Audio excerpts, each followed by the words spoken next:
Assalamualaikum warahmatullahi wabarakatuh. Alhamdulillahirabbil alamin, hamdan katsiran thayyiban mubarakan fi.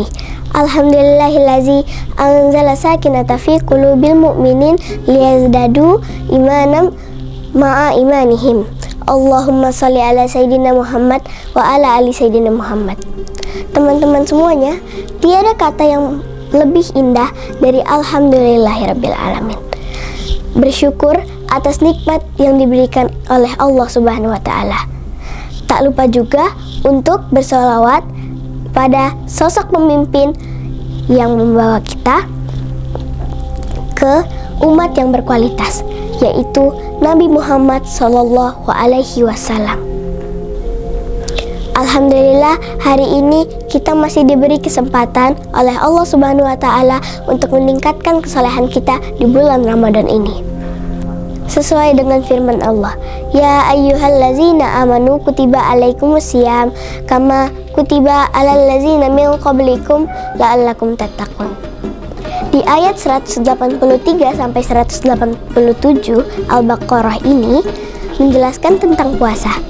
Setidaknya di ayat ini ada 3 kesalehan yang kita dapatkan, yaitu kesalehan personal, kesalehan sosial, dan juga kesalehan lingkungan. Yang pertama ada kesalehan personal. Kesalehan personal adalah ibadah kita langsung kepada Allah Subhanahu wa Ta'ala. Misalnya bersolat, berzikir, puasa, dan membaca Al-Quran. Seharusnya di ayat 183 Al-Baqarah ini kita mendapatkan kesalehan personal karena kita menjalankan ibadah puasa di bulan Ramadan ini. Lalu ada yang kedua, yaitu kesalehan sosial. Kesalehan sosial adalah kesalehan kita melalui perantara orang lain. Jadi di bulan Ramadan ini sangat dianjurkan untuk memperbanyak berbagi. Sesuai dengan hadis Rasulullah Sallallahu Alaihi Wasallam, yang artinya barang siapa yang mendekatkan diri pada Allah Subhanahu wa Ta'ala pada bulan Ramadan, maka pahalanya akan dilipat gandakan 70 kali lipat. Jadi di bulan Ramadan ini kita sangat dianjurkan untuk berbagi pada orang-orang atau saudara-saudara kita yang ingin berbuka puasa. Lalu ada juga kesalehan yang ketiga, yaitu kesalehan lingkungan.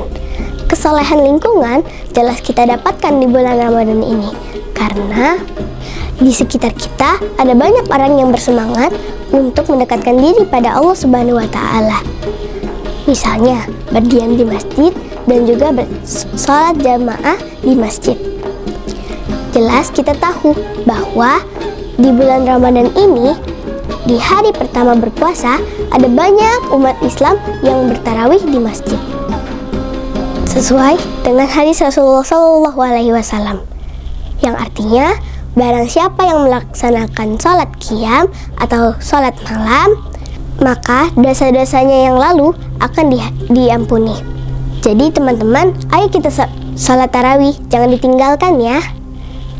Kesimpulannya, di ayat 183 sampai 187 surat Al-Baqarah ini, kita tidak hanya mendapatkan kesalehan personal saja, tapi kita juga mendapatkan 3 kesalehan lainnya, yaitu kesalehan personal sendiri, kesalehan sosial, dan juga kesalehan lingkungan.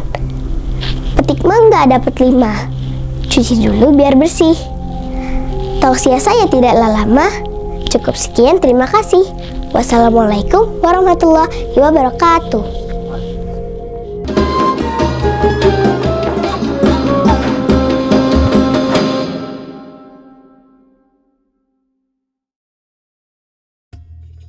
Bismillahirrahmanirrahim. Saya Zakiuddin SPDI, Kepala SDIT Al-Furqon Palembang, mengucapkan selamat menunaikan ibadah puasa Ramadan tahun 1445 Hijriah. Semoga semakin lebih baik, semakin lebih bermakna, dan kita dilimpahkan pahala oleh Allah Subhanahu wa Ta'ala. Amin, amin, ya rabbal alamin. Wassalamualaikum warahmatullahi wabarakatuh.